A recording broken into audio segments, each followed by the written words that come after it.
too bloodthirsty at times, but nonetheless on point throughout the game. And he's one of the pieces that made him work. And this is what we were talking about, right? The introduction of this series.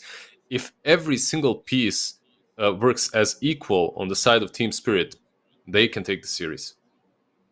Yeah, add in a little bit of magic there, which they definitely had, and these guys are quickly becoming known as the SEA Slayers in this tournament as they bear down the necks of T1. T1 got to be scary. Let's move into the draft for game number 2 and see exactly how this one is going to go. I can't wait to see what heroes these guys are going to try and play with this time around, but I know one thing for certain. T1 is absolutely hovering over the ban Kotl button. In fact, they've probably got it bound to a keyboard button at this point. And Night Stalker. Kotl and Night Stalker. Kotl Night Stalker straight off the bat. I think these two are far more important than banning out a Bloodseeker, in my opinion, or even Avenge. They just have too much control over the game, and they're really good against T1's playstyle as well. There it is, the Night Stalker already getting banned out. Now they're gonna wait and see if the Keeper bans out, or they might just get rid of it themselves here. Yeah, they're fishing here, aren't they? They're like, maybe they ban the Kotl for us. And there's a couple of heroes that you have to think about, right? It's the Kotl, the Bat Rider is still in the pool, so I have to be careful. Yeah, the thing is, we are just going in circles. Okay, this hero is too strong. After you see it, it's this recency bias, right? Like you see a hero, oh my god, he's so strong. Need to ban it. Goldfish. Exactly. They ban it, then it's the next best hero. Oh my god, you need to ban this. See, the thing is, when you're in these situations and you lose a game, what you want from your opponent is for them to play a different kind of game. You don't want to repeat the same game again. That's why you oftentimes see something like this, where T1 just ban out the two heroes that they felt like was really strong in the last game, because they just want, like, they're like, oh, Team Spirit, I think you guys only won because of this. You can have anything else you want. Let's see you win with something else. And then they give them the chance. Normally, really good captains, that's the kind of path that they will take. Instead of being stubborn, give them the thing that allowed them to win the game and try to beat it. So, Team Spirit going to go with their Bane. I mean, they absolutely adore this hero. They've been playing it for eons. This is a hero they've been picking up for ages, even when it wasn't even that popular. Yeah. Now it's meta. They're very happy. They just follow up with Shadow Demon, mix it up a little bit with the Magnus, but Shadow Demon I already like versus Bane. Magnus, however, is something... is this the first Magnus of the tournament? I believe so, right? Yes. It is. I'm very interested. My favorite hero. If someone asked me in this series if Magnus is going to be picked, I would say like, okay, 20%, but Team Spirit, because they love this hero. They picked it quite a bit. Haven't really seen it on the side of T1 way too many times, even in the DPC seasons. Do you recall Nomad? I don't think so, right? They're not. So they have something prepared, something different. I think so. I mean, they've definitely played it. That's for sure. Let me just have a quick look. I'm gonna cheat here. So 23 Savages played it once.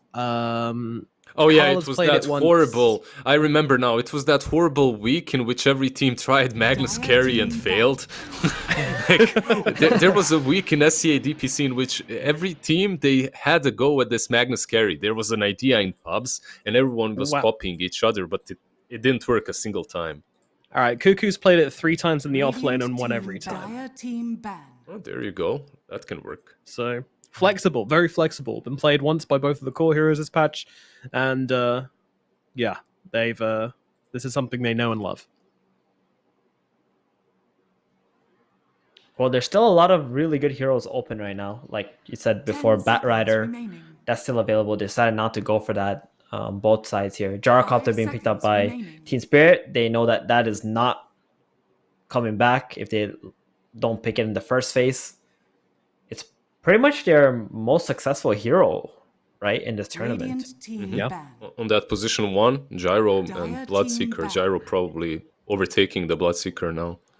I'm just thinking, what are they going to pair with this mag? Are they going to go for those standard normal melee cores, or just have a mag for mag's sake? There's PA still in the pool that they could combo with. There's a lot, right? Like PA, Juggernaut, I think it's pretty good against Gyrocopter too. Not so much against Bane. Spectre could be nice as well, depending on the heroes. Then if you want think like non-melee carries, then I would expect like a Morphling, because then you can become Gyrocopter, have your own flat cannons. You're not too worried about Bane gripping you either. Just an overall good that? counter to Gyro, right? Morphling. Yeah.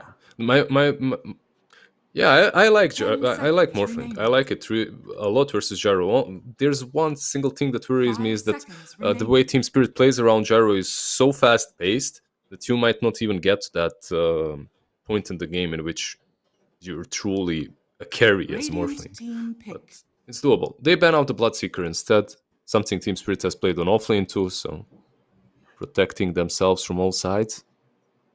Mm-hmm. With these kind of bans, I do believe Lycan holds a lot of value if either teams want to pick that up. I mean, they would have to move the Magnus towards the mid lane most likely, but 5 seconds remaining. They ban like all Lycan counters. Yeah, interesting. We have seen a couple of Magnus position 5s as well in recent times. Perhaps after the reworks, it's not going to be that. This is a Lich 5. This looks like a Juggernaut pick, boys. I'm feeling the Juggernaut with a Lich pick like that. Lich Jug. I mean, do you like it against Gyro? It's very strong. Yeah, the next 2 picks will definitely change 10 seconds the carry that remaining. T1 will pick. Like, even though they might be thinking about Jug, but I'm favoring like Jug, Spectre, something like that quite a lot right now. Yeah, Jug into Bane can be a little hard, can't it? Because you've got 2 ways of messing with him with your Fiend's Grip through the spin, and then of course the Nightmare onto the target he's Omni Slashing can be pretty annoying. It's just nice versus Gyro, and it's good with Magnus. So yeah, in my opinion, it's kind of on the same level. PA, Jug, all kind of look decent and same. Maybe 23 Savage would lean a bit more to PA, but I'm not sure. We'll see. They go with the Phoenix on the side of Team Spirit, probably comboing it with Phoenix Axe. There we go. Yeah, there it is. They've done this before, right? On Team Spirit, they like this combo. I think Spectre looks beautiful here. I like the Jug when the Phoenix came out, not so much when the Axe showed up, and now I would lean more towards a Spectre for T1. That would be legit. Very good against Axe. Quite nice against Phoenix. You can actually just haunt onto the egg and just kill it. There's always one extra hero to kill the egg, which is nice. And it's impossible to play. It's possible, but it's very difficult to play the game as Axe. So yeah, I agree with that. Hey Theban, you want to stat? Is the stat for just me or also Lizards? No, he doesn't want me this time. The listeners, but not Lizard. He's had his. Close your eyes. I mean, close your ears. Axe and Phoenix, out of the teams in this tournament for the past month, Axe and Phoenix is the 4th most popular combo, but it's not actually winning that much. It's had 5 wins and 4 losses, so strong, but not super strong. Okay, you can listen again. I can listen? Hi, everyone. Well, how did you hear him? I only heard that. We caught you. You can listen. I only heard this. You can listen, Lizard. Now. Okay. I gave you guys 30 seconds. Better have done. Anyway, yeah. What do you think of that, Theban? What do you make of it? About what? I really don't know. I honestly never really been a big fan of the Axe Phoenix, even though it's been popular and I know how it works and what it can do. It's just I'd always prefer Mars Phoenix or Faces Void Phoenix. Axe Phoenix was like something a bit lower. It's just an annoying lane, essentially. Oh, yeah. All right. They go with the option that we didn't talk about, but an option that has a built-in BKB. So versus Gyro, this was always a fun pick historically. The problem is he can out-farm you, and you need some mobility. 10 seconds you need some carrier for this lifestealer, right? Some Puck perhaps, some Storm on mid lane. 5 seconds remaining. Something similar. That's interesting. Yeah, this is definitely a 20 Savage special, right? He did play this at the major. And he likes this hero quite a bit. Damn, I was really hoping for that 20 Savage Spectre. That's Dire team ban. he plays that hero so incredibly well. I know, it's a treat to watch. It's a treat to watch. By the way, Batrider has not been touched at all. It's kind of been losing a lot though. The last, I feel like 9 and 10 Xiaowei have seconds been the only remaining. players able to make it work so far.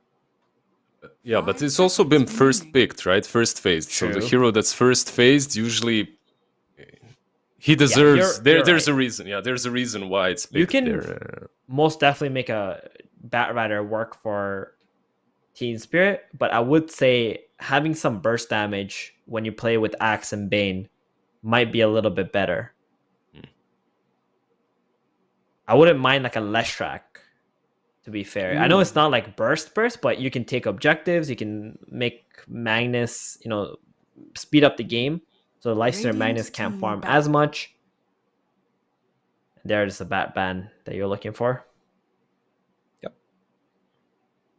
It would have been great for T1. You were talking about a hero that can jump, like a Storm or something. Bat would have been perfect for the kind of lineup T1 are trying to make right now. 10 seconds remaining. Yeah, they have to correct on 5 T1 from seconds last game. remaining. I don't want to see them going for a raise or anything here. It's nice against Gyro, but you need to make sure that you have your bases covered on your team as well. And I'm Well, worried Team they'll fall Spirits for the could same traps. Team Spirits could even pick that. I'm not saying they will, but it's possible. If you're T1 right now, you're just banning out these versatile mid laners that are hard to counter, Dire as team Team pick. Spirit doesn't have last pick. You see, like Invoker, Storm.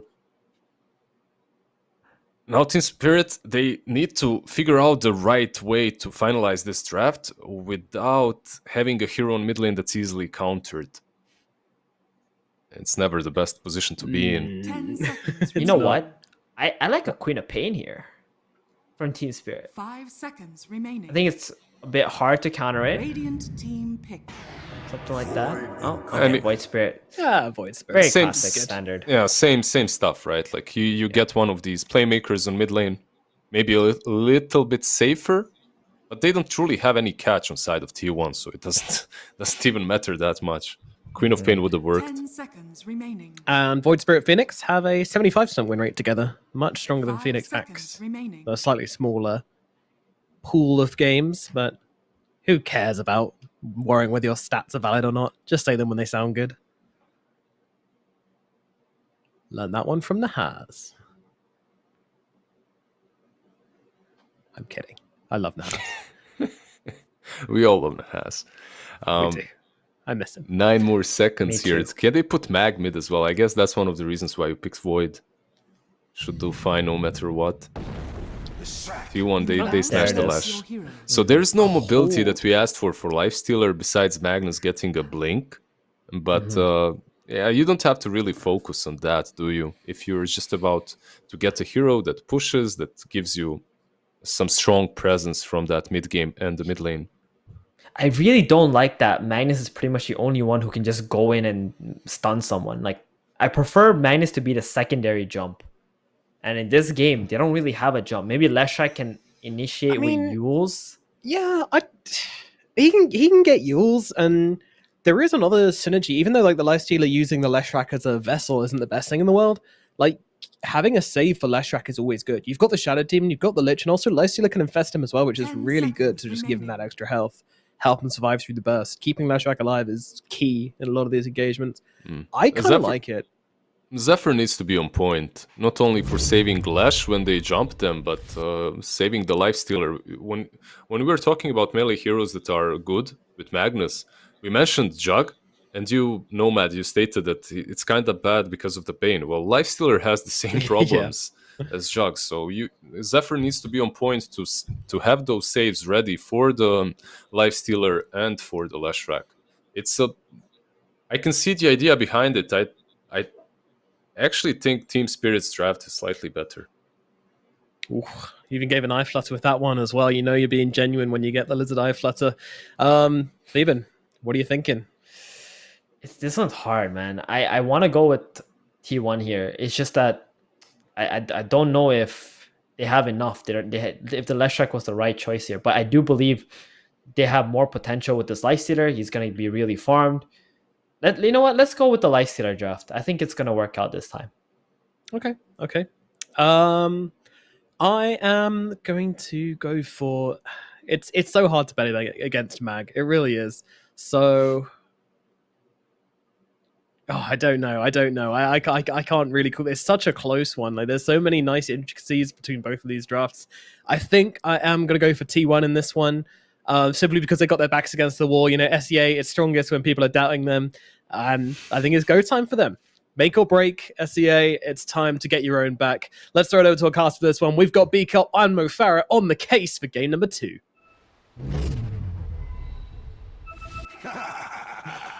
Thank you, Mo. He did say he was Mofar, right? I think so. That's what I He wishes, caught. dude. I'm telling you. Yeah, seriously, come on. I think Nomad wakes up every day and wishes he was me. Seriously. Carl saying Toronto in the chat, and then followed up by Tokyo. So I think the Palo are right. This one is a really close draft on paper by the looks of it. I think I'd give the edge ever so slightly to Spirit, but really there's nothing in it. I think I'd just rather play their 30 draft. seconds to battle. They have that BKB piercing control for the Life Stealer in particular as well. It's going to be really key this game. I'm worried about their damage issues a little bit on Team Spirit, but if they can get this Gyro nice and farmed again like last game, then not sure there's going to be anything to worry about. T1's lineup, double save on their supports again. We've seen this quite a few times this tournament. And I think Carl's going to have to do a lot of work this game. Has had some good performances. Looking like we're this going to have a tournament. clash. Disruption, Cuckoo. He's looking to potentially get a skewer from the looks of it. He gets a 2-man skewer. Now he's kind of by himself. This fight is very split up, and it doesn't look like anybody's going to die. Cuckoo skewered him away from the split earth there from the Leshrek. I think Gyro could have potentially died, but unsure. Mira taking a lot of damage here. He does have that salve. Not sure if you really want to pop that too early. He's also working with a tango. Taking a look at these matchups, what do you think is looking to be the best for each team? As in, where should each team do best in the laning stage? Yes, I think. yes.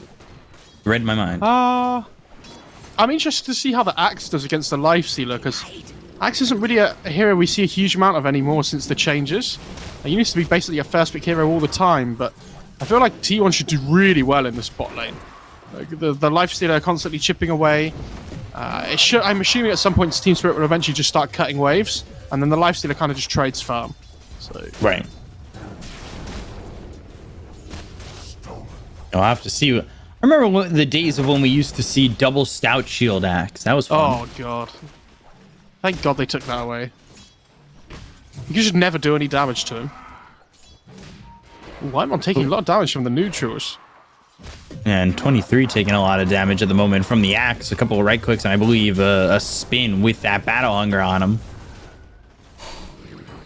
Coming over. Ooh.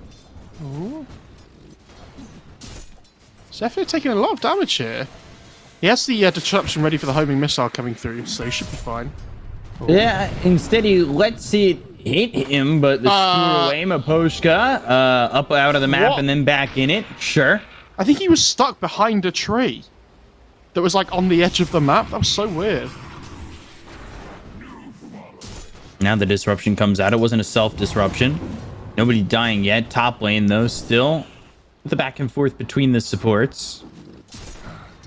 Yeah, this Gyro having a bit of a difficult time with the base damage of the mag at the moment. Gyro not a hero with a huge amount of damage to work with early on. Ooh, Nightmare Yatro, though, not a lot of mana to work with, and he'll pop that flat cannon with that stick. Zephyr needs to be careful with his positioning on this one. Yeah, he does at the same time that you can see them being ever so careful that if the skewer comes through from the mag, could potentially put them under that tower.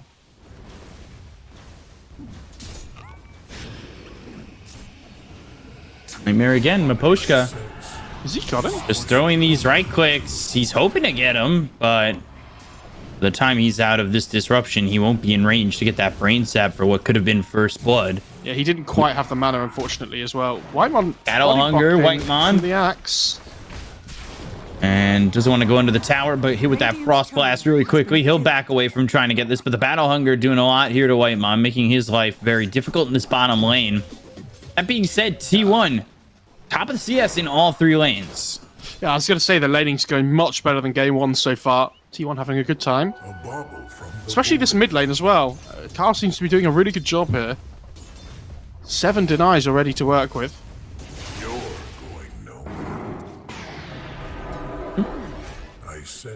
Ether Remnant from Toronto, Tokyo. Just locking him up for a second. Collapse will try and get all these creeps. I think the Lesh is going to take the bounty rune from the Dire side as well. I'm not sure. Kind of posturing a little bit. No, he's not. Okay.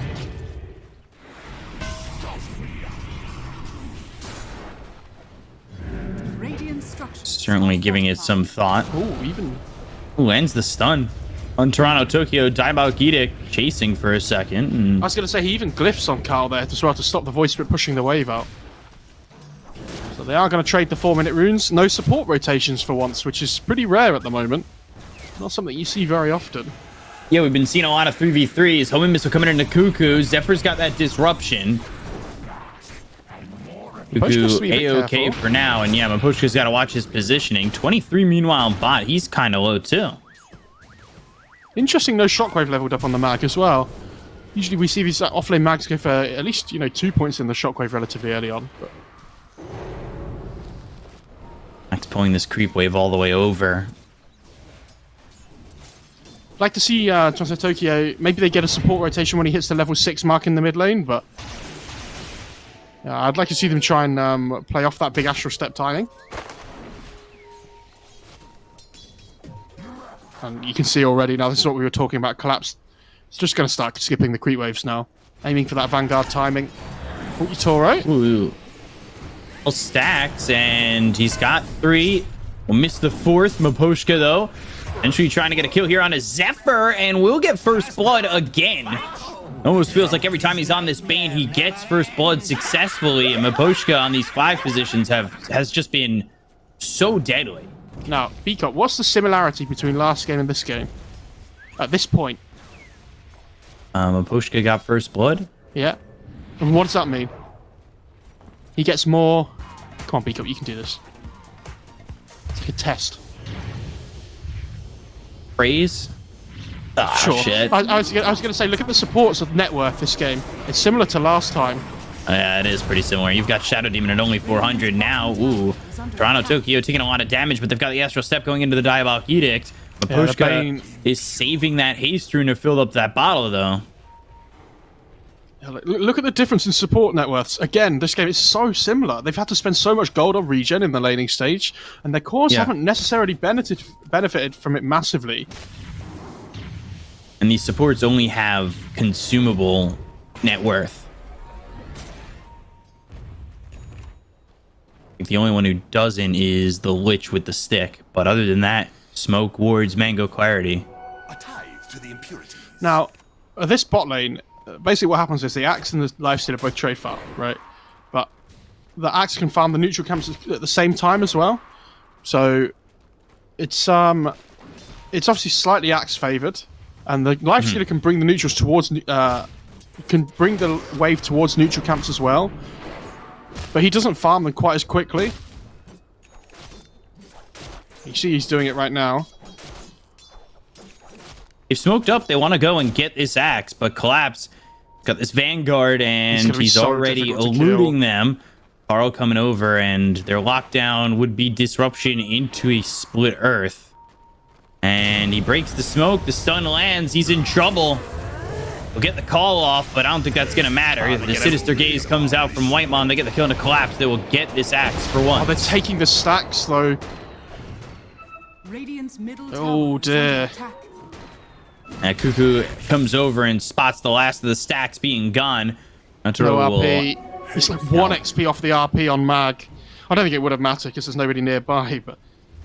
Maybe would have had that RP into, say, a Skewer and had the damage. Who knows? Are they going to take the stacks back the other way again as well? Oh, they're stacking again. This gyro. It's about to go off. net worth. And this is the thing, too. Mapochka, not only does he really help out in the lane, but he's got all these stacks inside their jungle ready to go for Yatoro, just like the last game. And then inside their triangle, they've got the big camp that Toronto Tokyo is working on, and then the ancient stack for the gyrocopter. Or Possess Mask. I think we know who's going to be taking that one. Bane, of course. Of course, yeah. That's exactly what I was thinking. Dire's middle tower is under Gotta have as That much Valkyrie life steal on as the- possible, Beakup. Tier 1 tower, but will be pushed away. Yeah, of course. Radiant's bottom tower is under attack. And he and this Phoenix have quite a bit of net worth. They're doing a really good job here.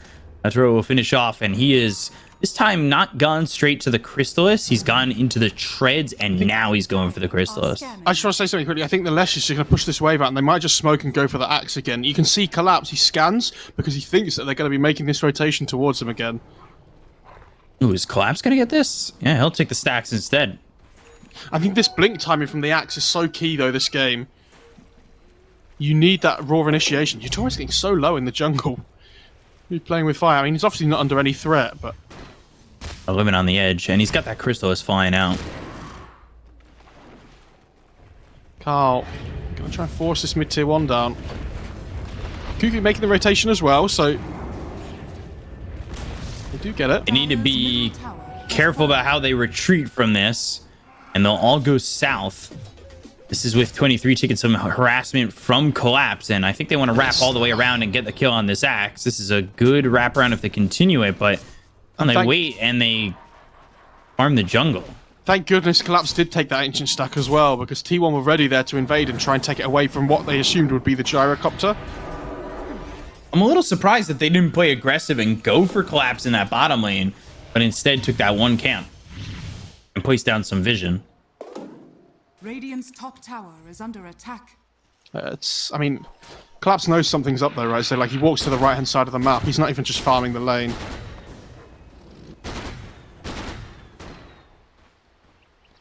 Yutori, not as farmed as he was last game, but, like, across the board, Team Spirit, 2k net worth up already. Do they have the grip available? It doesn't look like it. I just hit level 6.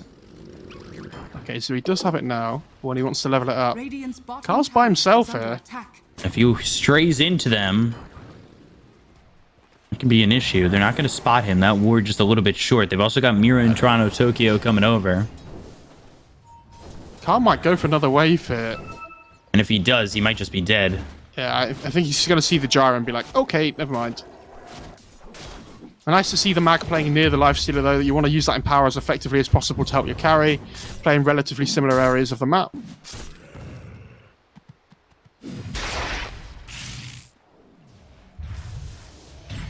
Who is this pace benefiting the most at the moment? It's difficult to say. I think, you know, obviously, T1, they have the Empower for the lifestealer, which is great, but... Right. I think both teams are just waiting for their individual timing, right? Like, this mag probably wants his blink to really be the big threat. Zephyr here is going to show... Dire's top tower is under attack. Homie Mister coming out. Mapushka shows himself. Nightmare. Toronto Tokyo going in. Mapushka putting the stun. They've got the Fiend's Grip now. Do they have the damage before Mapushka goes down? No, not enough. Play. They lose Whitemon. They lose Zephyr. Down goes Carl. They've got the Culling Blade to cut him in half. And Team Spirit make good movements. 23's also up here with Cuckoo, but it's not leading to anything. And it's, again, Team Spirit not only moving well, but Mapushka, just the patience to sit in those trees and wait for somebody to show like that. The plan was set. The trap was laid out, and they snagged them. Yeah, like T1 was set up and ready to go, but Spirit just brought the numbers. Like, they made sure they brought like 5 to the fight that T1 brought 3 to. And they didn't even really have to commit a huge amount. Great call by Collapse as well, catches the back line. And they just clean through. Like, yeah, Mapushka, he has to use the grip, but they kill the Lesh for it, so more than worth, even if he does fall. But without the spells now, Carl going to move back up to this top lane, should be able to finish this tier 1. 23 Savage with the armlet as well. Most farmed hero in the game, he's doing pretty well. Yeah, this time, you know, working with Empower, getting that farm, getting that buff up, and right now he's at the top, but he's almost surpassed by Yatoro, who's trying to get a bottom tier 1 of his own. He's got gold in the bank and ready to withdraw it from this tower. Black Cannon cleaning up the creep wave, just 1,700 gold away from finishing the Ags. He's got Treads, Crystallis, and 2 components in. This is Yatoro taking this tower all by himself and nobody coming over to defend it at all. Radiant's bottom tower has fallen. from pretty much full to dead. Bit of a surprise. I think Miro's looking to try and break smokes there potentially, but don't end up Toronto using one on Tokyo. T1. Ooh. And the idea and the glimmer in his eye to make that jump onto the high ground, potentially go for something, but it was probably a tough kill. Right now, T1, they've done a really good job. They've kind of... It looks like a very quick pace from Team Spirit in that they had a 2K, 3K lead early on, and yes, it's still at that 2K. It's dripped back down even, but Magnus helping this Lifestealer, Kuku helping 23 just farm up and sit towards the top. A lot different than what we saw with Gyro in the last game. They're moving down here. Oh, if Maposhka breaks this smoke. He just skirts it, and that actually might be worse if they were to catch Collapse. Now he comes back over. He's picked up by Carl and activated out of that bottle. Yeah. So he doesn't break the smoke, and it ends up, like I said, hurting them more because Collapse ends up being the one who goes down. That's good movement from T1, just out of range there from Maposhka to break that smoke, and now he's facing some sentries down and needs to run. Whitemon has the Sinister Gaze just on the edge. Chain Frost thrown out, and they've got the Split Earth. They'll get yet another kill. So some really good movements there from T1. And they've got this blink on Cuckoo, and that's a big moment for him. This is what we mean sometimes when we say, like, oh, it's just better for the 5 to break the smoke and just die, right? Like, it looks... like, if they just die, sometimes it looks really stupid, right? But it ends up... Yeah, the Collapse just dies there instead. And they end up both dying in the end. But, you know, they're not really falling behind on gold at all still. And the sports are coming back, too. Yeah, it'll be interesting to see when this first egg goes off as well. I think with the Axe Call on top. Because I think T1 are going to struggle to deal with that egg. They do have the Life Stealer, obviously, which is the big one. But with the 2 BKB piercing disables and the call and the grip, it might not be easy for him to just, you know, cleanly hit it.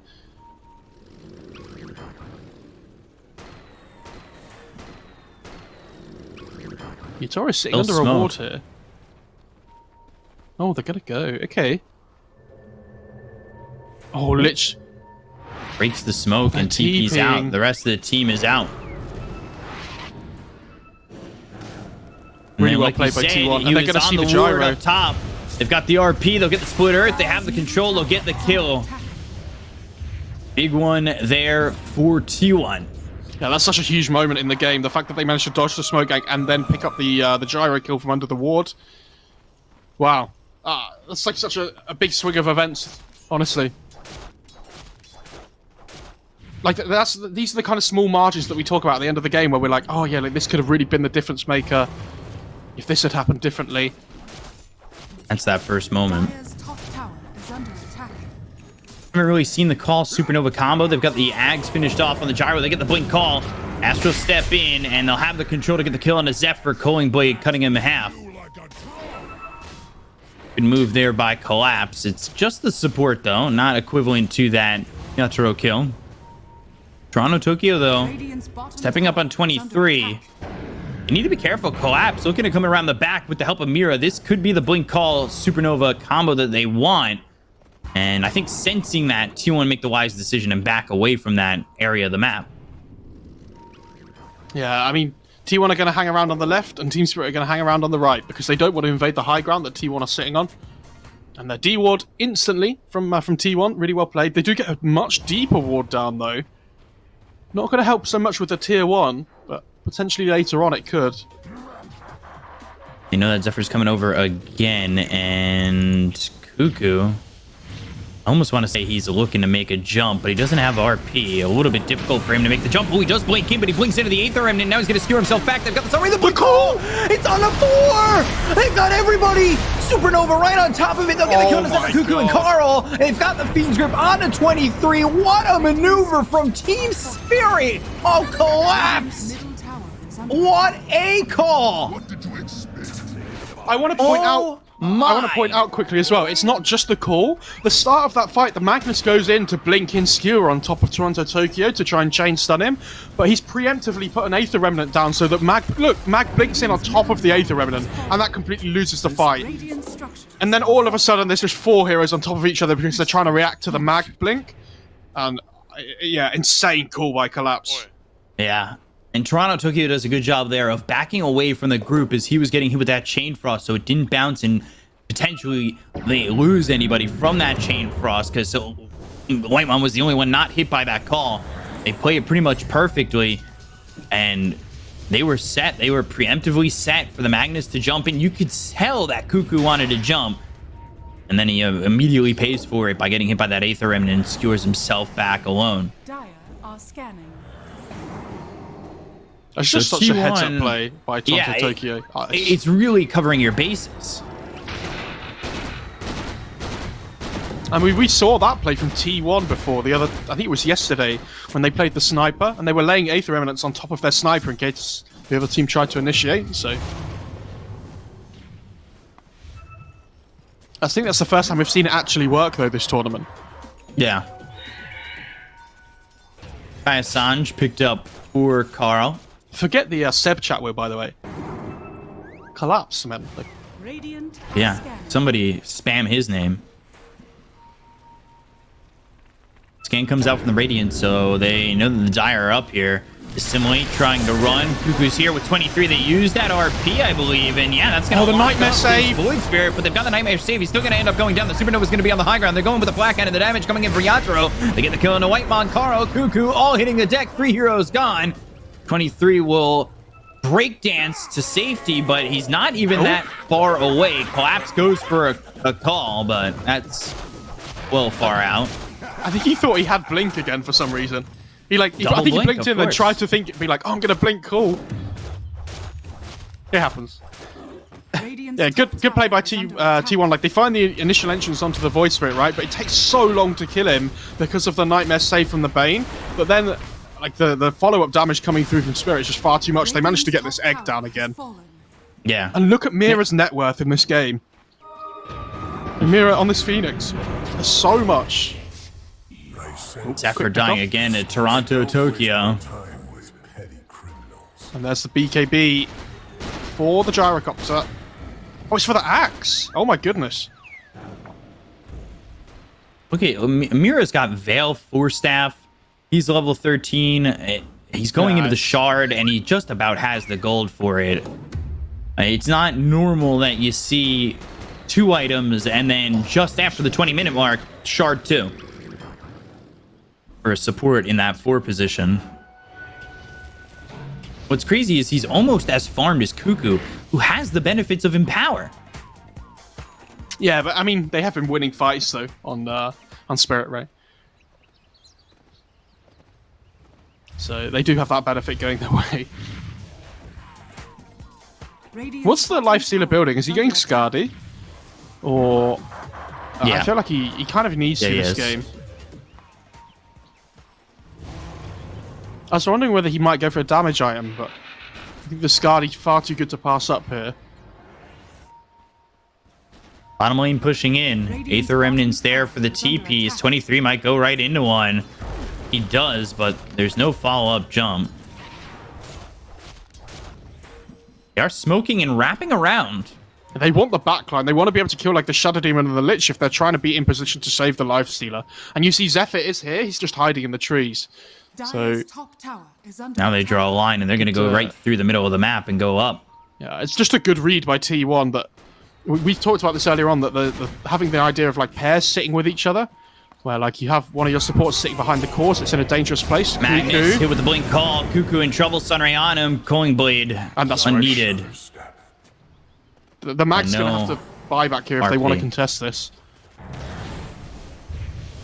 I just don't think they're in a position to at the moment, though.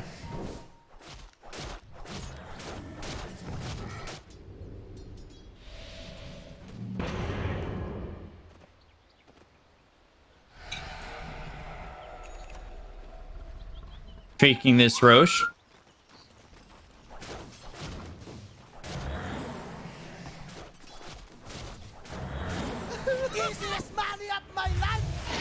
It is going an to fall easy eventually. Aegis. Now, if you're T1, how do you approach this Aegis fight?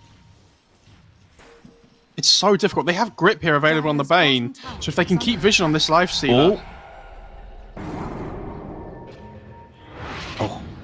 did pop the rage though, so he's fine. Zephyr, though, he's going to be caught. Sunray on top of him. Zephyr burning out. Mira getting another kill. He's 3-0-7. He hasn't died yet. He's got that shard, and he's got 1,200 more gold. Yeah, I mean, the shard on Phoenix is obviously going to be so good this game. It means you can just commit the egg straight away on the axe call and not have to worry about not having Sunray available, because you obviously just cast it during the egg.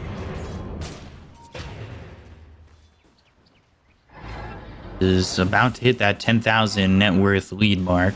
This Toronto Tokyo axe is going to be a big deal this game as well. If he can jump onto the backline, it kills the Shadow Demon so quickly. And even if you catch the Lifestealer with it, right? Like, he hasn't got a purge to be able to take off the silence.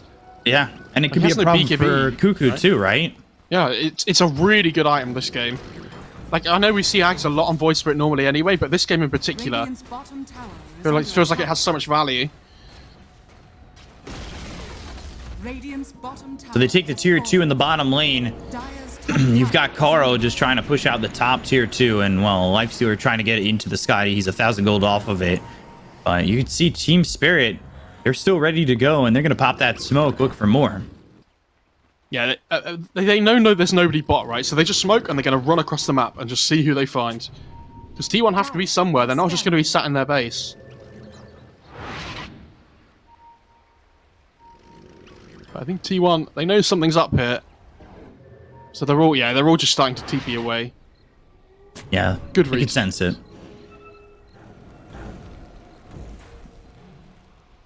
So Collapse, so Queen up top. He's going for a refresher on Collapse. Wow. Interesting. I mean, the double BKB is really good against Lifestealer in particular, right? So I kind of get it, but it's a really expensive item. I thought he might consider something like an AC potentially, but we'll see if he commits all the way for the refresher. Yeah, for sure. He might change his mind yet.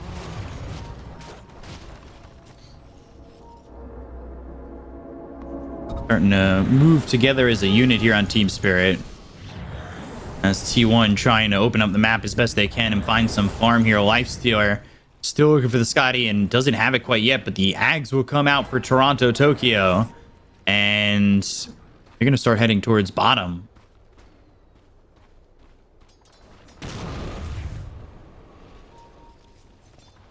Searching has another Astral Step, and Karo into the trees.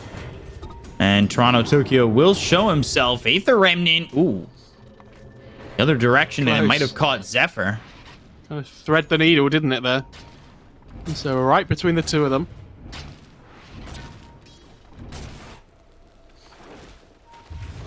Over mid now, though. Carl. You can see the Spirit are desperately Ooh. trying to use this Aegis to force a fight, but T1 Yeah. are doing a great job of like just shoving the lanes out constantly and not letting Spirit have that big like 5-on-5 fight that they're looking for. And I love this. He's going Satanic on the Lifestealer. This is what we were talking about. You need a way of taking off the silence from the Ags on Toronto Tokyo, so the Dispel that it offers is going to be really key here, just in case he needs it. Over on mid, they've got Cuckoo TPing in. Sentry looking for the blink as well as the RP, but he's working with an Aegis. Even committing to that is really tough, and especially now that you've lost Zephyr. Fighting just doesn't seem like it's in the cards, or at least it would be really tough. You do have a tier 2 there. You could buy back and TP in. Oh, Titan Sliver on the Gyrocopter, by the way. Their status resist against the SD and the Mag. We've seen this a few times today now, where they've managed to get the double up. Feels incredibly strong every time.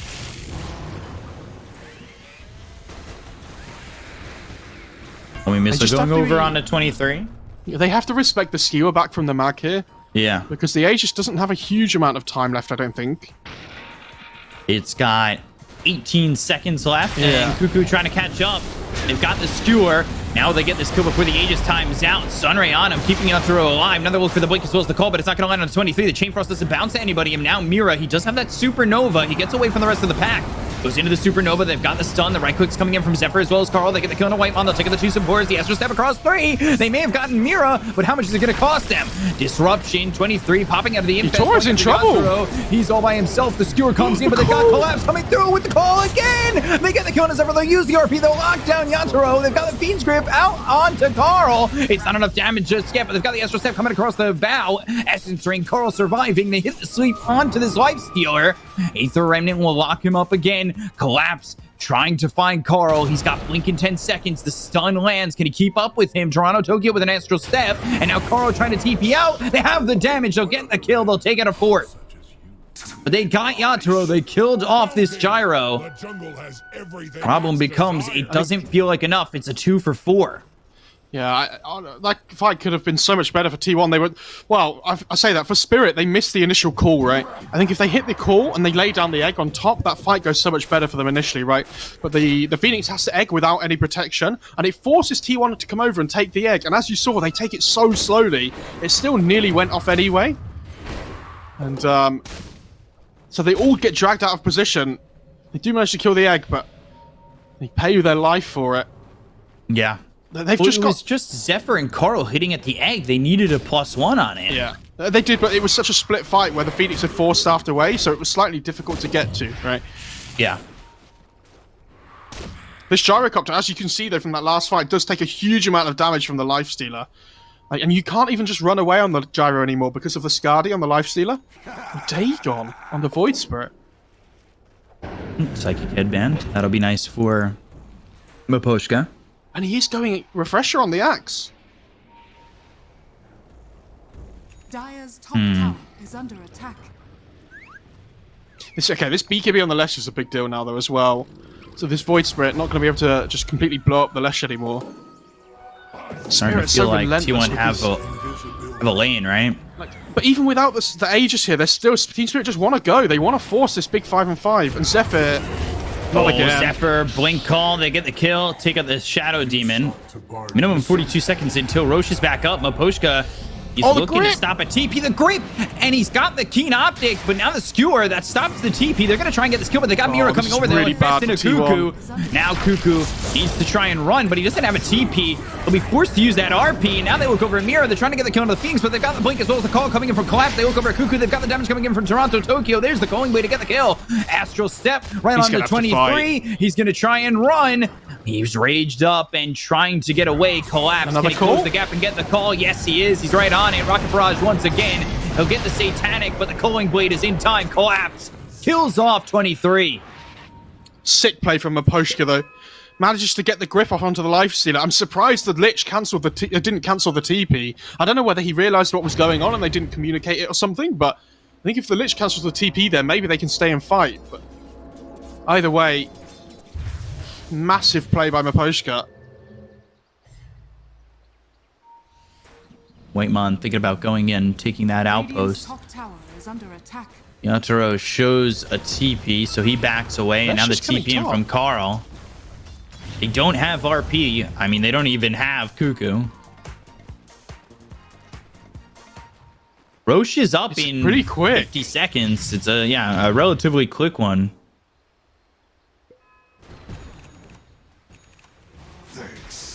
It's starting to upgrade that Dagon now at level 2.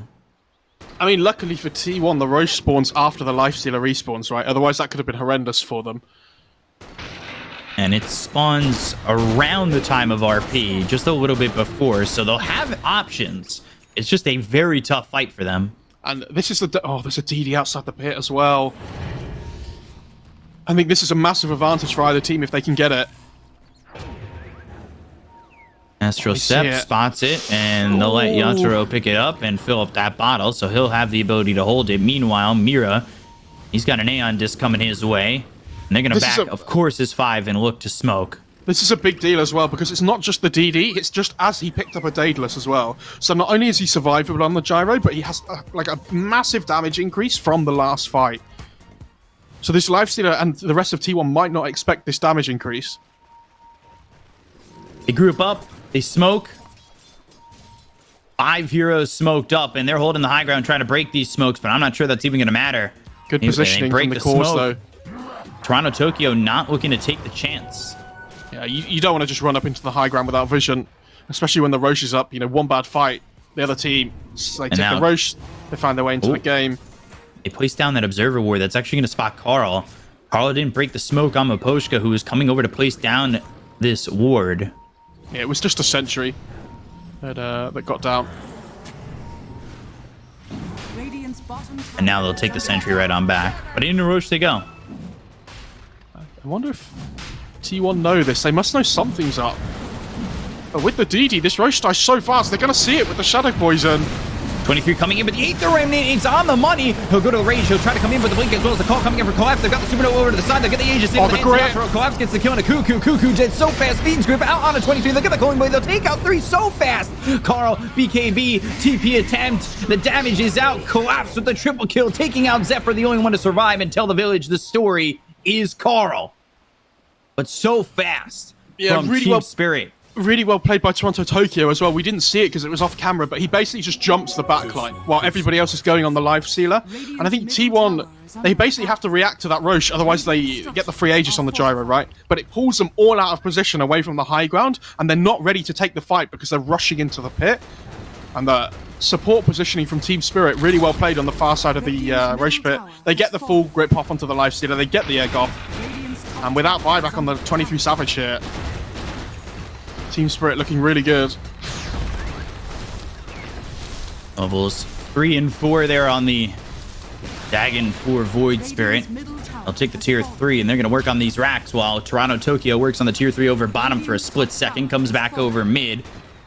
And it will be Oscar Core next for Collapse. He's going for pressure Shockwave, Astro Step.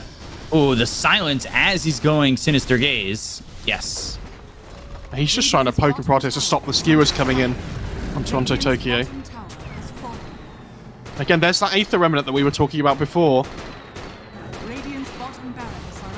TP in from 23. This is a risky play. They do still have RP. Sunray on a 23. They have the Aether Remnant. The Lotus Orb is there. The silence comes out from Toronto Tokyo with the Resonant Pulse. The Blink try and skewer him back. And now they've got a homing missile coming the other way. They need to be careful. The stun lands on Yatoro. He's got the Aegis. They want to go in with a Blink RP and try and make a big play happen, but just going up against the Aegis is a lot of a deterrent. Melee Rex is so low. Down, and the Melee Rex is healing. I don't know if it's going to heal enough.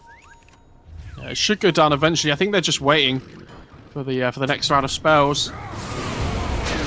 Blink call coming through on a 23. They've got the Tekken as well. They'll get the kill on the 23. He's going to be dead for 85 seconds. They look for the RP, but they get the kill to Kuku as well. Zephyr and this Supernova coming through. Down goes Whitemon. 4 heroes dead. And it's looking like it's going to be a full team wipe. And yeah, they'll call GG. Team Spirit will eliminate T1. Continue to be the Southeast Asian Kryptonite as they get the series 2-0. What a performance by Team Spirit.